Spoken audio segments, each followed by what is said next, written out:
로마서 8장 28절 한 절만 우리 다 같이 한 목소리로 함께 합독합니다. 시작.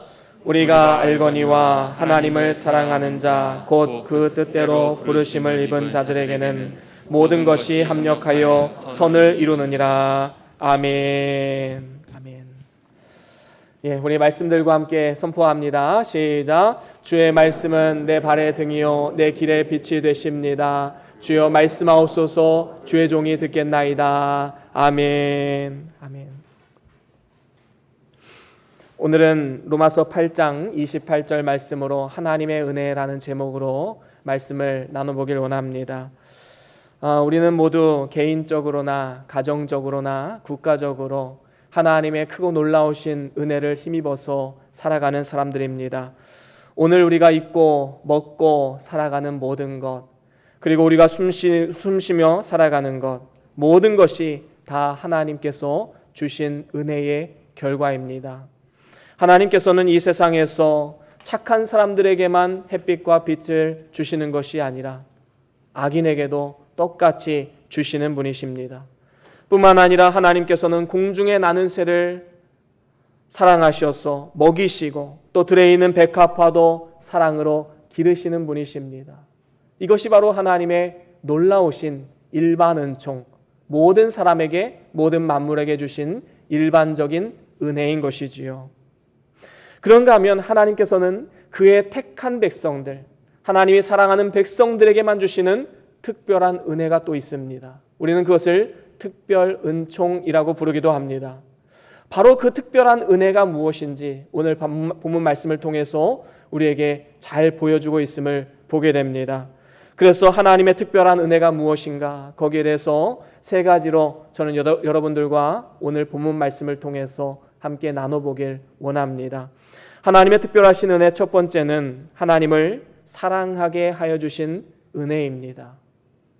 여러분, 이 세상을 한번 보십시오.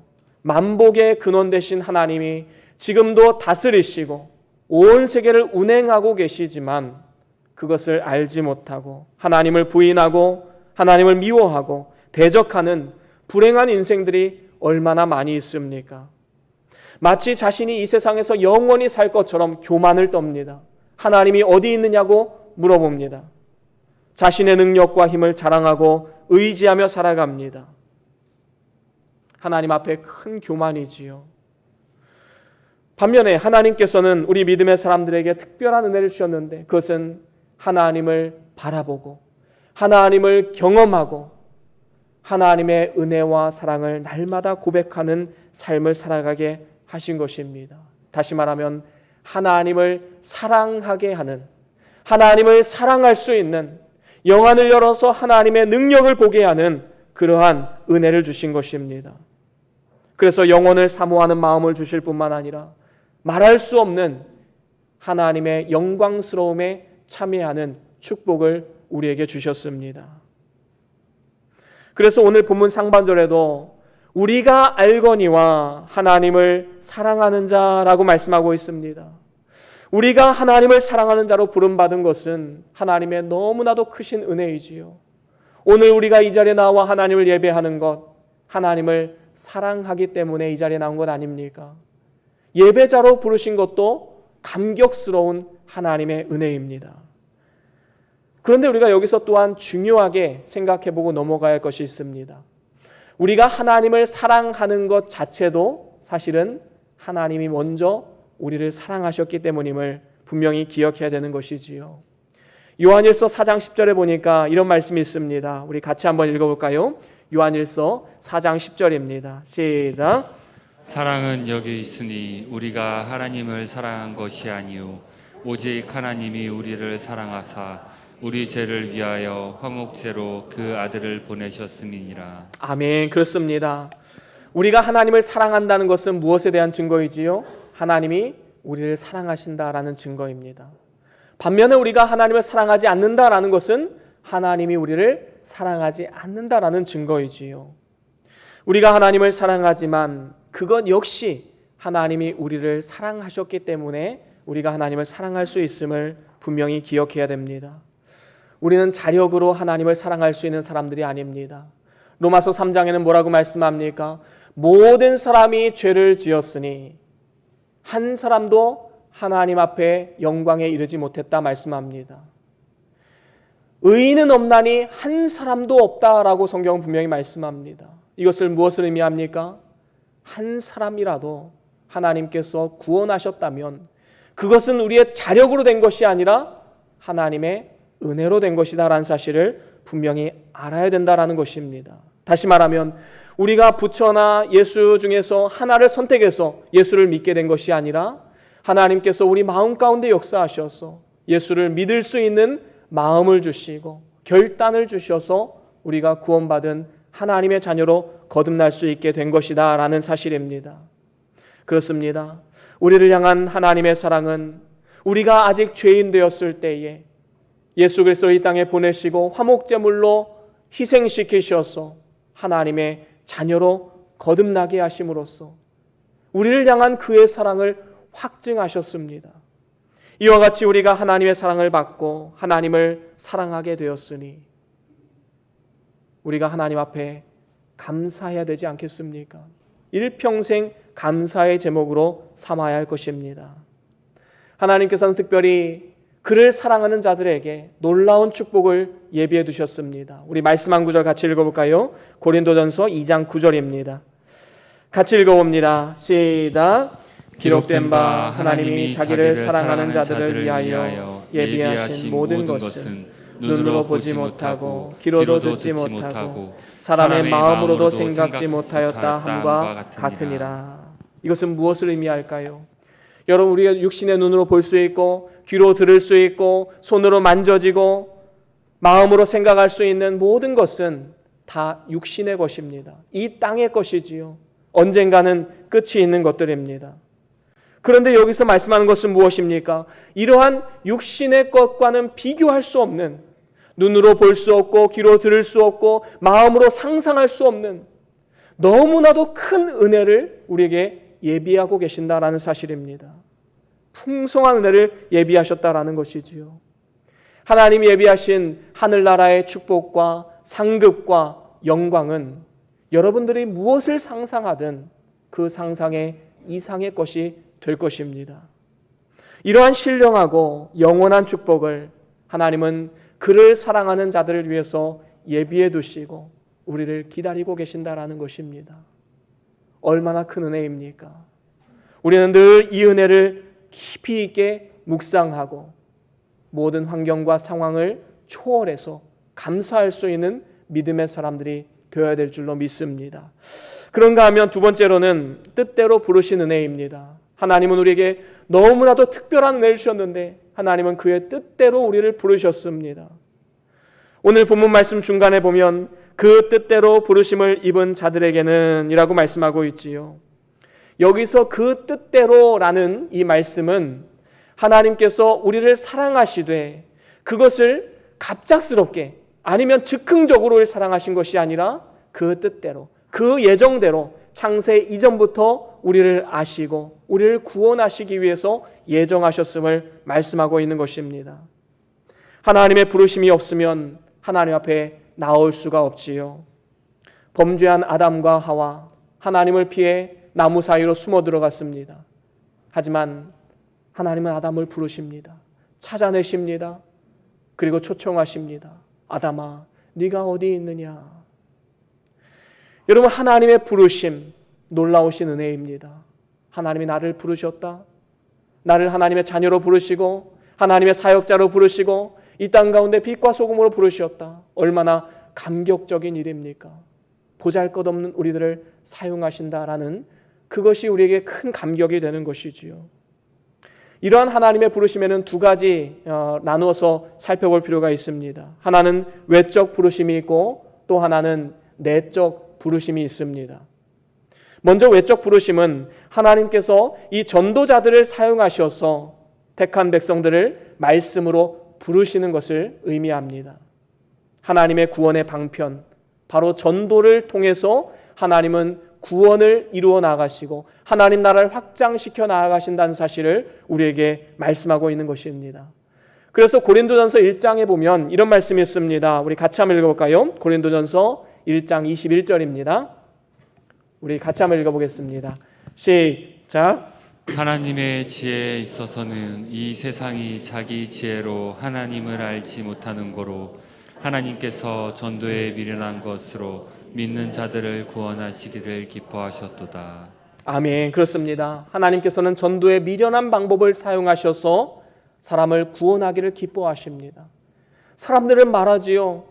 하나님은 전지전능하시다면서 왜 하나님은 강권적인 역사로 사람을 구원하는 것이 아니라 사람의 힘을 빌어서 하는가?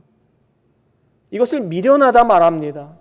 하지만 놀라운 것은 하나님께서 이러한 전도의 미련한 방법을 사용하셔서 사람을 구원하기를 기뻐하신다 말씀하고 있습니다. 왜 그렇습니까? 하나님은 우리를 동역자로 사용하기를 원하시는 것입니다. 그리고 우리가 하나님의 일을 감당함을 통하여서 전도자의 직무를 감당함을 통하여서 하나님은 우리에게 상급 주시기를 너무나도 기뻐하십니다. 여러분 한번 생각해 보십시오. 사실 우리가 이 교회에 나와서 함께 예배를 드리고 있지만 처음 교회에 나왔을 때 아니면 처음 예수님을 내 마음의 구주로 영접했을 때 여러분들의 힘으로 한 것입니까? 그렇지 않지요.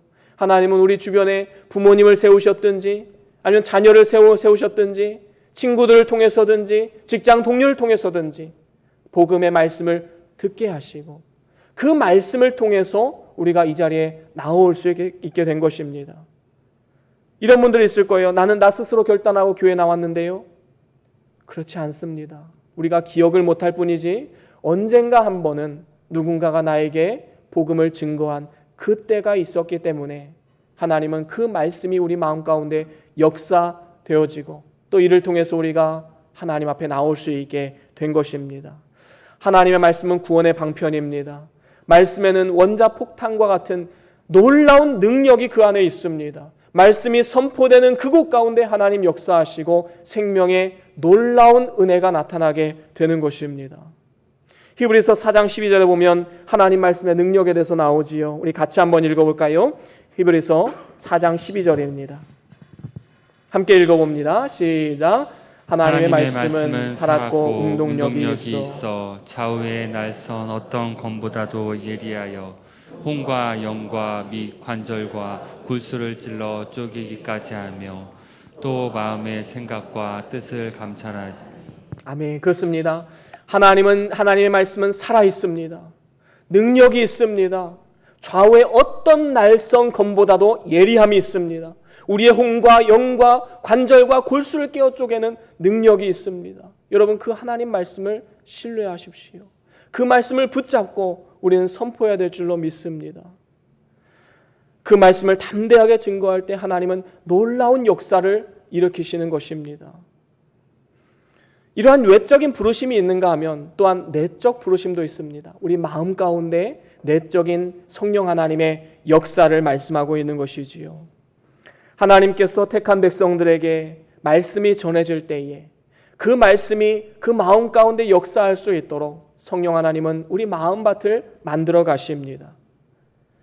그래서 그 마음을 열어주시고 하나님 말씀이 믿어지고 받아들여지고 신뢰하고 순종할 수 있는 마음을 주시는 것이지요.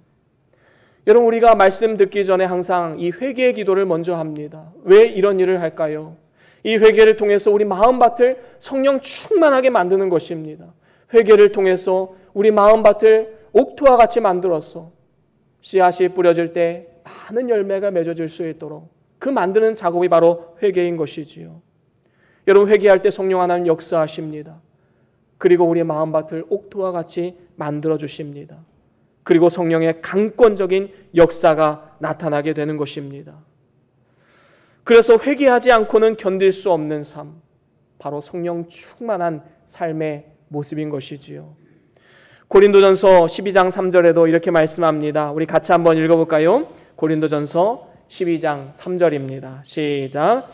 그러므로 내가 너희에게 알게 하노니 하나님의 영으로 말하는 자는 누구든지 예수를 저주할 자라 하지 않고 또 성령으로 아니하고는 누구든지 예수를 주시라 할 수 없느니라. 그렇습니다. 하나님의 영으로 말하는 자, 다시 말하면 성령으로 함께하는 자는 예수를 주라 고백할 수밖에 없다라는 것입니다. 성령이 그 마음 가운데 역사하시고 우리 마음밭을 옥토와 같이 만들어 주시어서 예수를 마음의 구주로 받아들이고 주의 말씀을 따라 순종하는 삶을 살아가게 되는 것입니다. 그렇습니다. 성령의 내적인 부르심에 응답했기 때문에 핍박자 사울은 복음 전도자 바울로 변화될 수 있었던 것입니다. 이 세상이 전부인 것으로 생각해서 땅의 것만을 위해서 살아가던 우리가 성령의 부르심, 그 내적 부르심으로 인해서 이제는 위의 것을 찾고 소망하는 자로 거듭난 것입니다. 이것이 바로 하나님의 은혜인 것이지요. 또한 성경이 하나님의 말씀으로 믿어지는 것도 성령 하나님의 큰 능력의 역사입니다. 여러분, 이스라엘이 홍해를 마른 땅처럼 걸어갔다. 예수님께서 보리떡 5개와 물고기 2마리로 5,000명을 먹이셨다. 여러분, 이 놀라운 기적들을 어떻게 우리가 믿음으로 받아들이고 하나님 말씀으로 받고 그 말씀을 의지하며 살아갈 수 있게 된 것입니까? 성령의 감화, 감동이 없이는 절대로 불가능한 것입니다. 예수님이 부활하신 것처럼 나도 부활할 것이다. 여러분, 이 믿음을 가지고 사는 것 누가 하신 것입니까? 성령의 내적 부르심 가운데 하나님이 역사하셨기 때문에 가능한 것입니다. 이러한 사실을 알기에 우리는 성령의 부르심 앞에 일평생 감사하지 않을 수가 없는 것입니다. 그런가 하면 마지막으로 하나님의 특별하신 은혜 세 번째로는 합력하여 선을 이루시는 은혜입니다. 오늘 본문 하반절에 보니까 모든 것이 합력하여 선을 이루느니라 말씀하고 있습니다. 여기에서 모든 것은 무엇을 뜻할까요?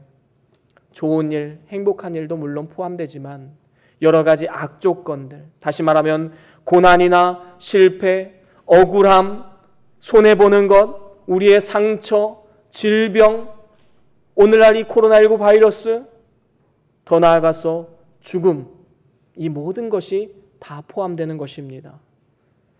여러분, 아무리 그리스도인이라 할지라도 이러한 악조건에서 자유한 사람은 없습니다. 여러분, 예수님 믿는다고 해서 코로나19 바이러스가 피해갔습니까? 그렇지 않지요. 예수 믿으면 암에 걸리지 않습니까? 그렇지 않습니다. 이런 악조건은 다 피해갈 수는 없지만 우리 그리스도인들이 다른 게 있지요. 그것은 바로 하나님의 주권과 섭리 가운데 모든 것이 합력하여 선을 이루신다는 믿음 그리고 신뢰가 있다라는 사실입니다. 이것이 놀라우신 하나님의 은혜이지요. 이렇게 합력하여 선을 이루시는 은혜는 우리의 육신보다 영혼이 잘되게 하여 주심을 통해서 성취가 됩니다. 육신이 잘되는 것보다 영혼이 잘되는 것을 위해서 하나님은 때로는 우리에게 악조건을 주기도 하신다라는 것이지요. 요한복음 6장 63절에 이런 말씀이 있습니다. 우리 한번 같이 읽어볼까요? 요한복음 6장 63절입니다. 시작. 살리는 것은 영이니 육은 무익하니라. 내가 너희에게 이른 말이 영이요 생명이라. 아멘. 그렇습니다. 우리의 육신은 풀과 같고 그 영광은 풀의 꽃과 같습니다. 결국에는 시들고 무익한 것이지요. 우리가 오늘 성공했다고 해서 그것이 언제까지 가렵니까? 이 세상에서의 이 세상에서의 삶으로 끝나게 됨을 우리는 보게 되지 않습니까? 결국에는 무익한 것이 되고 맙니다. 하지만 사람의 영혼은 영원하지요. 사람의 영혼에 진정한 복이 숨어져 있는 것입니다. 육신의 복은 있다가도 없고 없다가도 있을 수 있어요. 돈이라는 것도 때로는 있을 때도 있고 또 없을 때도 있는 것입니다. 하지만 중요한 것은 무엇입니까? 우리의 영혼의 축복, 그것은 그 누구도 빼앗아갈 수 없다라는 것입니다. 심지어는 그것이 고난이 찾아오고 가난이 찾아오고 때로는 실패하고 죽음이 찾아온다 할지라도 하나님이 우리의 영혼에 주신 축복은 절대로 빼앗아갈 수 없는 것입니다. 하나님은 항상 우리에게 좋은 것을 주시는 우리의 아버지이십니다. 우리가 이 사실을 신뢰한다면 어떠한 육신의 고난이 찾아온다 할지라도 우리는 고통 중에서도 감사할 수 있고 또한 그 가운데서도 사명을 발견하고 그 사명을 따라 순종할 수 있게 되는 것입니다. 미국의 세들백 교회를 담임하시는 릭 워렌 목사님이라고 있습니다. 이분은 목적이 이끄는 삶이라는 책으로 우리에게 잘 알려주신 목사님이시지요. 그런데 이분에게는 아픔이 있습니다. 2013년도에 사랑하는 아들을 먼저 떠나보낸 것입니다. 그 아들의 죽음으로 5개월 동안 마음의 고통 가운데 강단에 서지를 못하셨습니다. 그리고 5개월 뒤에 강단에 복귀하면서 어떻게 고통을 극복할 수 있을 것인가, 고통을 이기는 6가지 단계에 대해서 한 주 한 주 시리즈 설교를 하셨습니다. 6개의 S로 시작하는 그런 단어들로 이 6단계를 구성하셨는데요. 첫 번째가 이 충격이었습니다. 이건 사실이 아닐 거야. 이런 쇼크가 오면 어떻게 됩니까? 이건 꿈일 거야. 이건 사실이 아니야. 스스로 그것을 부정을 하지요. 도저히 이럴 수 없어. 충격을 받게 됩니다. 그 다음으로 어떤 단계로 갈까요? 두 번째로는 슬픔이 찾아옵니다. sorrow라는 단어이지요. 망했다. 가슴이 찢어지는구나. 여러분, 이런 감정 가운데 깊은 절망으로 빠져들게 됩니다. 그리고 이제는 갈등하게 되지요. 스트러글입니다. 마음속에 계속해서 갈등이 생겨납니다. 왜 나에게 이런 일이 생겼는가?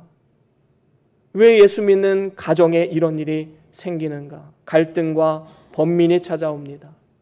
하지만 진정한 그리스도인이라면 여기서 끝나는 것이 아니지요. 세상 사람들 다 충격받고 슬퍼하고 또한 갈등한다 할지라도 예수 믿는 사람들은 그 다음 단계로 넘어가게 됩니다. 그것이 바로 굴복입니다. surrender지요.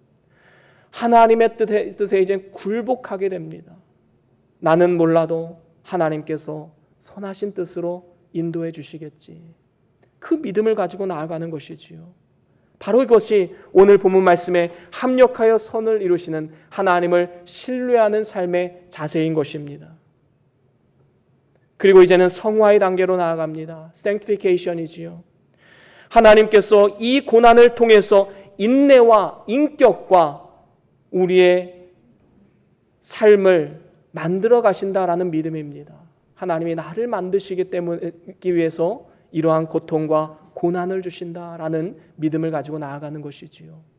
그리고 소망을 품게 됩니다. 그리고 이제 어떤 단계로 나아갑니까? 6번째로 헌신의 단계로 나아갑니다. 서비스입니다. 여러분, 아픔을 겪어봤으니 이제는 나와 같이 힘든 사람을 위해서 위로하고 축복하는 그러한 삶을 살아야겠다. 섬김을 감당하겠다. 이런 고통을 통해서 사명을 발견한 것입니다. 그리고 그것을 위해 살아가게 되는 것이지요. 결국에 릭 워렌 목사님은 하나님께서 그의 뜻을 완성하시기 위해서 때로는 고통을 사용하신다라는 사실을, 이 깊은 진리를 깨닫게 된 것입니다. 그리고 고통을 낭비하지 마십시오. 이런 말씀을 설교 시간에 하셨습니다. 예수 그리스도께서 고통을 통해서 순종을 배우신 것처럼 고통은 우리에게 유익이 됩니다. 결국에는 순종의 단계로 나아가게 하시고 사명을 발견하고 더욱더 그리스도를 닮아갈 수 있도록 만드시는 것입니다. 성경에 보면 다윗이 사울 왕의 위협으로 인해서 블레셋의 몸을 잠시 피했던 그때가 나옵니다. 다윗은 자신의 가족들과 부하들의 이 가족들을 시글락성에 다 두고서는 자신과 자신의 부대 군인들만 데리고 이제 블레셋 왕 아기스를 돕기 위해서 나아갑니다. 그런데 아기스 왕이 그것을 반대하는 거예요. 그래서 할 수 없이 돌아오게 되었습니다. 그런데 시글락성에 돌아오고 나니까 자신의 두 아내와 자녀들, 그리고 부하들의 아내들과 자녀들이 다 포로로 끌려간 거예요. 여러분, 지금은 뭐 전화라도 할 수 있지요. 그 당시엔 무엇이 있겠습니까? 죽었는지 살았는지 생사를 알 수 없는 그러한 상황 가운데 참 답답한 마음이 있었습니다. 얼마나 절망적인 순간입니까? 오죽했으면 백성들이 저 다윗을 그냥 죽여버리자 그렇게 말할 정도로 백성들은 굉장히 분노에 끌어 있었습니다. 어쩌면 절망하는 것이 당연한 것이고 이 일의 원인이 된 다윗을 돌로 쳐 죽이는 것이 어쩌면 당연해 보이기도 합니다.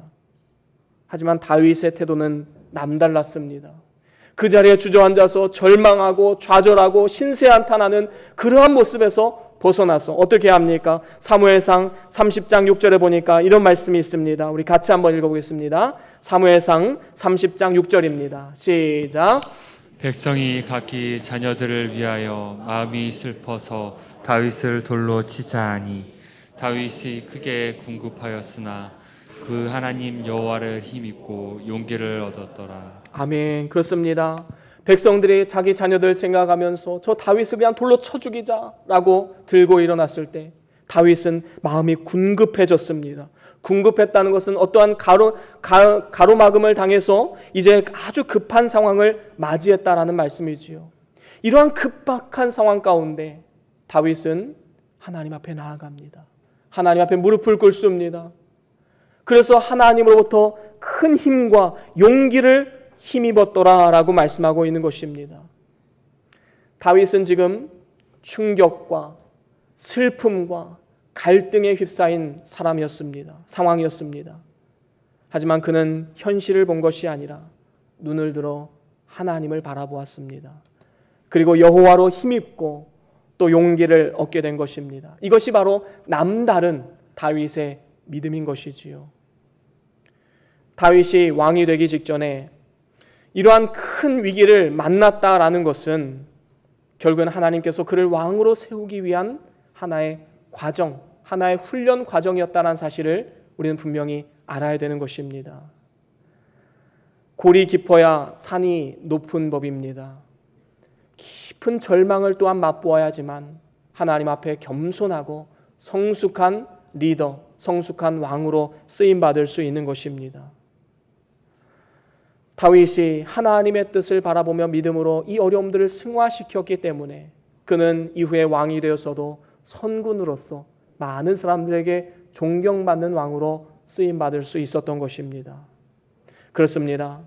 같은 충격과 슬픔과 갈등 속에서 어떤 사람은 깊은 절망으로 들어가고 믿음이 정체 또는 침체되지만 어떤 사람은 이러한 일을 통해서 더 깊이 하나님을 만나고 여호와 하나님을 더욱더 신뢰하고 그 뜻에 굴복하고 성화와 헌신의 단계까지 나아갈 수 있게 되는 것입니다. 아무리 고통과 슬픔이 깊다 할지라도 우리는 거기서 끝나는 인생이 아닙니다. 우리는 죽어서 망하는 존재가 아닙니다. 하나님이 예비하신 영원한 축복, 상급, 영광이 예비된 사람들입니다. 합력하여 선을 이루시는 하나님, 그분을 신뢰하고 우리는 일어서야 됩니다. 그리고 하나님 주신 사명을 감당해야 합니다. 우리는 현재보다 종말이 더 좋은 사람들입니다. 세상 사람들은 어떻지요? 시간이 지나면 지날수록 늙고 병들고 쇠약해지고 소망이 없어집니다. 하지만 우리 그리스도인들은 지금보다 미래가 더 밝은, 미래가 더 소망이 있는 그러한 삶입니다. 하나님의 자녀가 되어서 하나님의 후사가 된 우리들은 그리스도와 함께 영광을 받기 위해서 때로는 고난도 함께 받아야 될 것이다라고 하나님 말씀하셨습니다. 현재의 고난은 장차 나타날 영광과 좋게 비교할 수 없도다 성경은 분명히 말씀합니다. 그렇기 때문에 이 세상에서 잠깐 잘 되는 것보다 하나님 나라에서 잘 되는 것, 하나님 앞에 칭찬과 상급과 영광을 받는 것, 바로 그것이 우리에게 최고의 성공임을 기억하고 우리는 어떠한 어려움 속에서도 소망 가운데 담대하게 나아가야 될 줄로 믿습니다. 바로 이것이 우리의 믿음의 선진들이 보여주는 삶 아닙니까? 욥을 보십시오. 다니엘을 보십시오. 모르드게를 보십시오.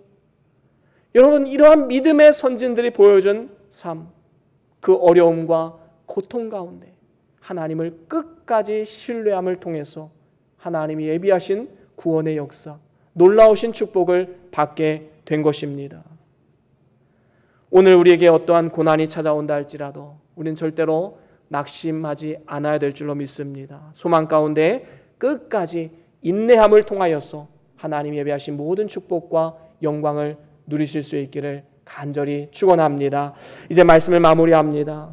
하나님께서는 그의 택한 백성들에게 놀라운 은혜를 주셨어요. 여러분 꼭 기억하십시오. 세 가지 은혜입니다. 하나님은 우리를 사랑하게 해주십니다. 우리가 하나님을 사랑할 수 있는 것, 하나님의 얼마나 큰 은혜입니까? 하나님을 알지 못하는 많은 사람들을 보십시오. 하나님의 크고 놀라운 은혜가 아닐 수 없습니다. 그런가 하면 또 뜻대로 부르신 은혜입니다. 하나님은 태초 이전부터 우리를 예정하시고 섭리하시고 작정하셔서 우리를 하나님의 자녀로 부르셨습니다. 외적 부르심, 내적 부르심을 통해서 우리의 삶 가운데 역사하신 그 하나님을 날마다 찬양하며 나아가십시오. 또한 마지막으로 합력하여 선을 이루시는 은혜를 기억해야 됩니다. 우리가 당하는 모든 고난과 고통까지도 하나님은 합력하여서 하나님의 뜻을 이루고 선을 이루고야 마시는 분이십니다. 역전시키시는 하나님입니다. 저와 여러분들이 이 세 가지 특별하신 은혜를 꼭 마음판에 새기시고 이 험하고 악한 세상, 고난과 슬픔과 고통이 많은 이 세상 가운데서 세상이 주지 못하는 평안을 맛보며 주님 주신 능력으로 멋지게 승리하는 그리스도의 사람들 다 될 수 있기를 주의 이름으로 간절히 축원합니다. 우리 다 같이 오늘 받은 말씀 기억하시면서 우리 찬양 한 곡 하길 원합니다. 주 사랑이 나를 숨쉬게 해라는 찬양인데요. 우리 함께 같이 가사를 생각하시면서 함께 찬양하길 원합니다.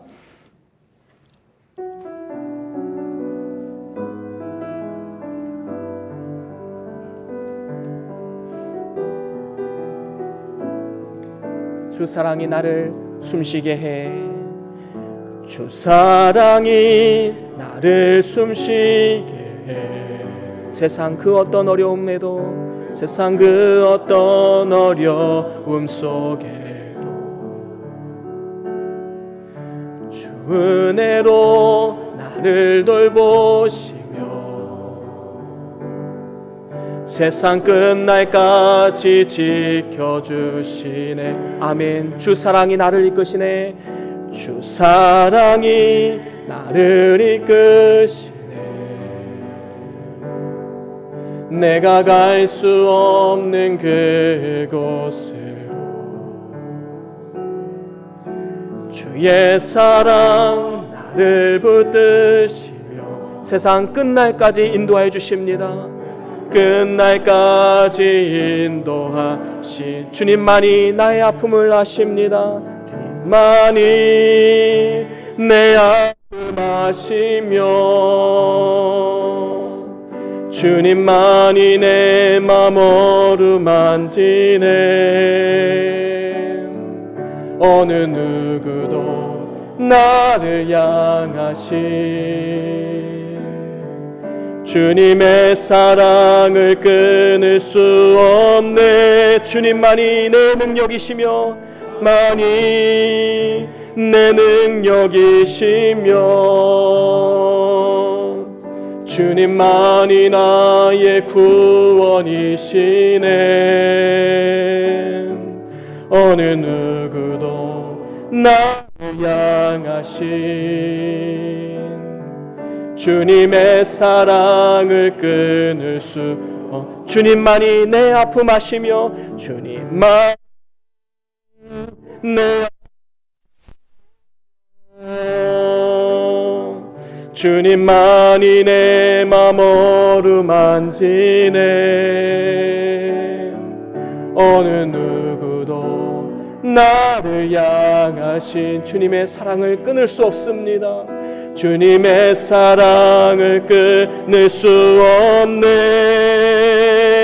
주님만이 내 능력이시며 주님만이 나의 구원이시네. 어느 누구도 나를 향하신 주님의 사랑을 끊을 수 없네. 우리 함께 다 같이 기도하기로 합니다. 하나님께서 우리의 모든 아픔, 우리의 슬픔, 우리의 고통 주님이 다 아십니다. 하나님께서 합력하여 선을 이루신다는 사실을 굳게 믿고 하나님의 은혜를 바라보며 나아갑시다. 우리의 고통과 슬픔을 주님께 맡깁시다. 그래서 세상이 주지 못하는 참된 평강을 누리며 세상 끝날까지 함께 하시는 그리스도의 은혜를 바라보며 특별한 은총을 날마다 누리며 살아가는 복된 삶과 우리 가정이 될 수 있기를 함께 기도합시다. 우리 다 같이 잠깐 동안 함께 통성으로 기도하면서 나아가겠습니다. 주여, 아버지 하나님, 주님의 은혜와 사랑과 모든 것이 높게 손을 신다면서 하나님의 은혜를 바라보며 나아갈 수 있는 우리의 모든 고통과 하나님의 은혜를 주시고 하나님께서 주님 십자가의 권한을 위해서 세상의 은혜를 주님께서